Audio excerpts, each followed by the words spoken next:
guys, welcome back to another episode. Today we're going to walk around the M3. We're going to take a look at some areas that need to be addressed, as well as the installation of our 5-speed swap. I'll walk you around, show you the components of the 5-speed. We'll go underneath the car, we'll show you those issues that have to be addressed underneath before the installation. And there's some other hidden surprises that we found around the car. Like I said, first time BMW ownership. Not really aware of some of the issues. I did my due diligence and did my research before purchasing the vehicle, but there's nothing like owning one to really get to know it. So, first time buyer, no buyer's remorse, just a lot of work to do. So yeah, let me walk you around this 5-speed swap and then we'll go underneath the car. Okay, so we drained some fluid out of it. This is going to be our diff fluid. No metallics. Although the oil seemed to be like it's an excellent shape. Didn't smell burnt. Seems pretty fresh. We're still going to go ahead and replace that. And then this was a sample of the motor oil.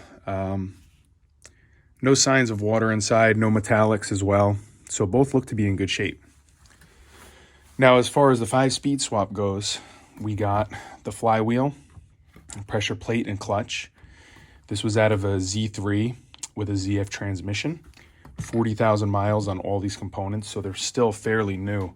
I won't have to worry about installing these items into the car and then having to go back and replace them shortly. Everything seems low mileage and really good shape. We have the pedal assembly here with the master, the hose. Came with all the switches for the clutch and the brake. That's pretty straightforward. Next, we have the shifter assembly. The bushings look like they're in good shape, from what I can tell. We'll just gotta go ahead and clean all this stuff up. Rubber's still in good shape, no cracking, very pliable. Clips in place. Like I said, we'll clean this thing up. This guy's gonna be installed. Factory hardware for the transmission, including the 10 millimeter. And then we have the ZF 5-speed. Have the Gibo on it, still in good shape. Clutch support, transmission support with 2 bushings, excellent shape. 40,000 miles on this as well. Pigtail for the reverse lights. Slave cylinder, factory. Got to replace the clutch line, and I think I still need the hard line as well for the clutch, as long as some other odds and ends. Throwout bearing is in there. We just need a new pilot bearing. And then we have our stock automatic drive shaft, which is disassembled. And then we have the new drive shaft right next to it. We're going to have to do a little Frankenstein on that. We are going to install the new drive shaft's front end and combine that with the new rear. And then we'll reuse the newer bearing on the new drive shaft setup that when we reinstall it. Now, all the other stuff is what came out yesterday. 5-speed auto transmission, ZF as well, torque converter, automatic flywheel, transmission cooler lines. So I didn't do too much documenting of the removal of the automatic transmission. This is going to be not so much of a how-to on this vehicle. There's a lot of great information out there and a lot of other YouTubers that you can look up. I've actually been referencing their materials as well as the forums. But I do have a little footage of my son helping me out drop the automatic transmission, which I thought was pretty cool. So yeah, we will cut to the clip now.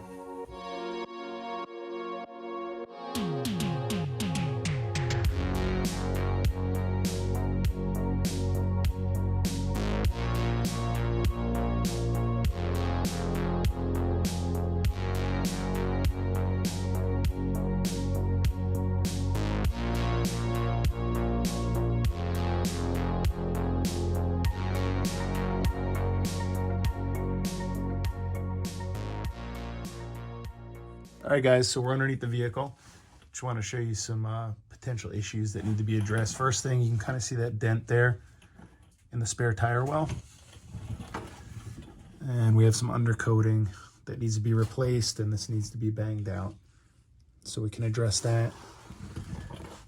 By the rear tailpipe, we're gonna have to pull down this heat shielding and then inspect for any potential rust issues or bare undercoating and bare metal under the undercoating, and address that and tighten that up. A little bit of rust on the shocks, easily cleaned up. Same thing with the dust shields for the disc brakes. The differential's in pretty rough shape. You can see how much rust is starting to accumulate on the cradle there, as well as all the bushings, small brackets right here. This is gonna have to be dropped down and gone over. Sway bar could be touched up. Same thing on the other side. Excuse me, a little bit of rust on the shocks there. Rusty bolts, straps for the gas tank, gonna have to be replaced. You can see we have some scaling and some major rust happening there. Get rid of that. All these little small areas that are exposed right there. A little bit of rust on the e-brake line. You can see the rust on this side coming from the inner wheel well area, and then it's creeping down onto the rocker panel. Jack point, a little bit of surface rust. Nothing seems to be rotted on the inside, but we'll do a little bit more investigating. Mount points look good. When the differential comes down, we will inspect for any cracks at the mounting points as well and see if those need to be reinforced. Transmission is out. This is the trans tunnel. Looks like it's in great shape. All the heat shielding and sound deadening have been removed. A little bit of rust starting here on these screws. We're gonna have to address. We're gonna go through this with a fine-tooth comb and really clean it up, replace the fuel filter. We will touch up this shield right here. It needs to be dropped. Remove the rocker or the side skirts and check the rockers completely in and out. The block is in pretty rough shape. We're gonna get that wire wheeled off.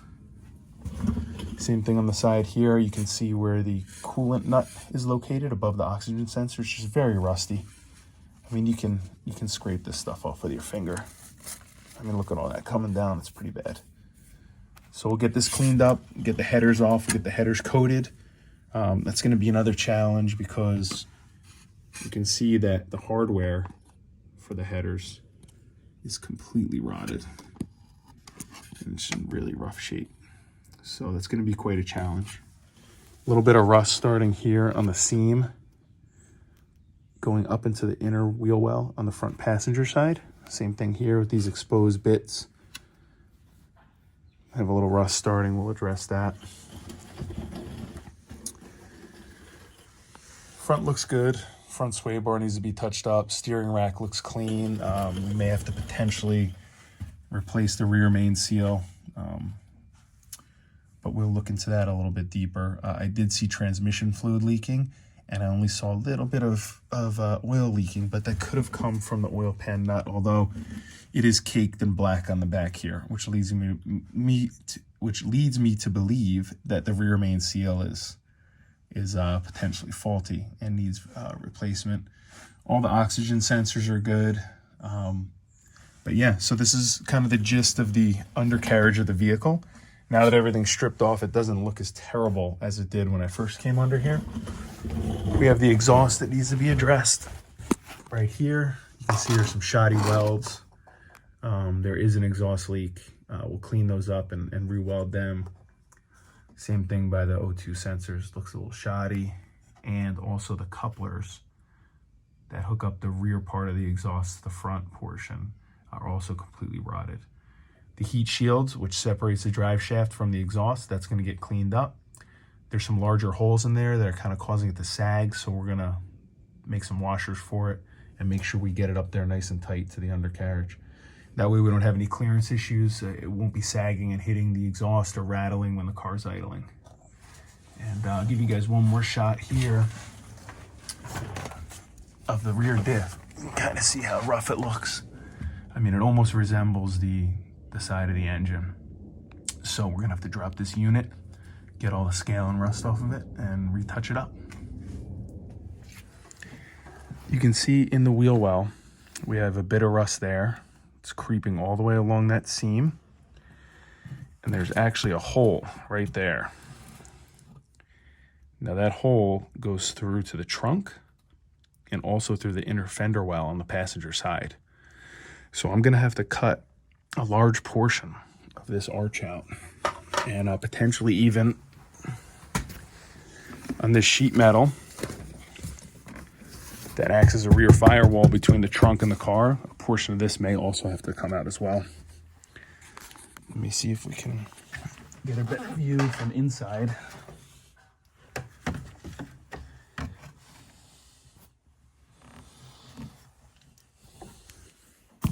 All right, so as far as my main concern, which I found so far, is you can see that the rear seat is pulled forward with the sound deadening. I poked a screwdriver through. We have a big hole. So I'm gonna have to chase that rust back and potentially repair a large portion of this wheel well. And then right where the power cable penetrates this rear firewall, you also have some rust starting down there. So we may have to cut out some of this rear firewall and re-weld. The plan is to potentially find a donor or a guy who's parting one out and cut these areas out. You can see that there was some repair done on this shock mount in the back, but you can also see in that corner right there, that hole, that rust goes all the way through. It's pretty bad. As well as on the bottom of the sheet metal there. So guys, that's it. That's an update of where we're at so far. We're gonna start to all right guys, so that's where we're at on the M3. Thank you again for tuning in. Please remember to like and subscribe. I'd really appreciate all the help I can get. Channel's growing very slowly, but we're gaining subscribers. I'm going to keep trying to bring you guys as much content as possible. I do have a full-time job that consumes my Monday through Friday.